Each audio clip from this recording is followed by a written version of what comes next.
Paris attack. Mother of suspect had reported concerns, prosecutor says. Whoa, hang on a sec. Are you telling me that the authorities knew all about the deranged, religiously indoctrinated rantings of the violent, stabby jihadi before they did the attack, and they never did anything about it? Surely not. I mean, it's only what happened with every single major terror attack in London in the last 25 years, isn't it? Who could have foreseen such a thing?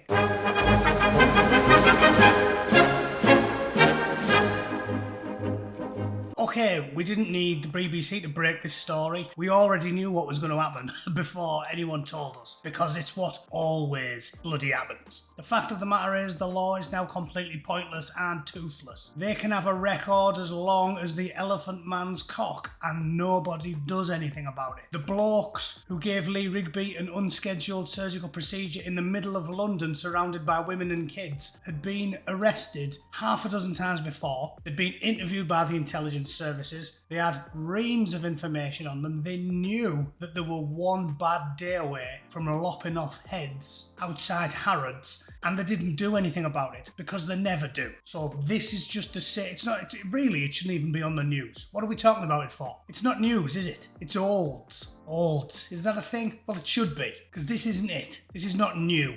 The mother of a man suspected of stabbing a German tourist to death near the Eiffel Tower in Paris reported concerns about her son weeks ago, the prosecutors said. Of course she did. What's in tomorrow's news? Sun rises. They always do. Two others, including a British man, were injured in the attack on Saturday. A 26-year-old Frenchman was later arrested, and anti-terrorism prosecutors opened an investigation. So we've got 3 paragraphs in there, and what do we know? A Frenchman did some bad things. No explanation why he did the things. All we know is he's definitely French. He is more French than Jean-Paul Gaultier cavorting down the street in a stripy sweater with a ring of garlic round his neck, a beret on, and 7 or 8 mistresses. Although I think Jean-Paul Gaultier probably bats for the other team, but the joke would be the same.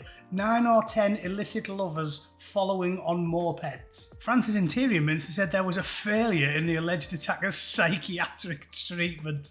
Oh, really? So technically, if it was the psychiatric treatment that failed, i.e. and the taxpayers pay for that, you know whose fault it was? Yours. Definitely wasn't anything to do with a certain ideology practiced by certain looking blokes with a penchant for maths and big black sacks with eye holes in. Gerald Darman told BFM TV the attacker had an acute mental illness, but the doctors said he was doing better and was more normal and could be free. Well, I for one am glad they erred on the side of caution. We wouldn't want anyone to get hurt, would we? Prosecutor Jean-François Ricard said the suspect had pledged allegiance. Oh, there we go. Finally, the rubber hits the road. You've only got to get halfway through the story before they actually tell you the real reason that everybody already knows. And it's got less to do with mental illness and more to do with those big golden bell-end churches that everybody likes talking about so much these days. Armand, a French national, definitely French.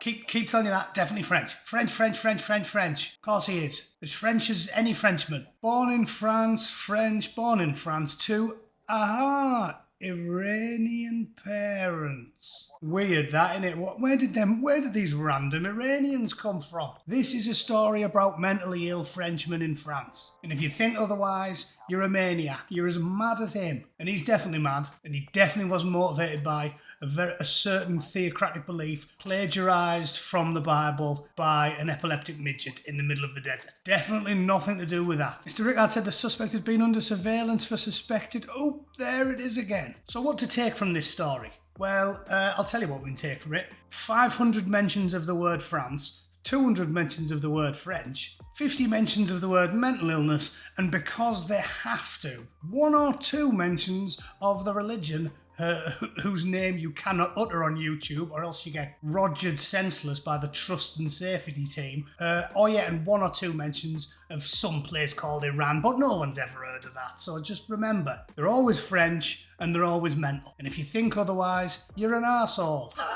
Alright? Anyway, let me know what you think of this weekend's events. Let me know what drugs you think we should give the mental man, how many straitjackets you think we should put him in, and how many balls of mashed bananas and rubberised wallpaper we should put up in his bedroom. It's definitely got nothing to do with one theocratic Bronze Age philosophy. Definitely not. Alright? Glad that we've established that. Thanks for listening. See you all very soon. Cheers.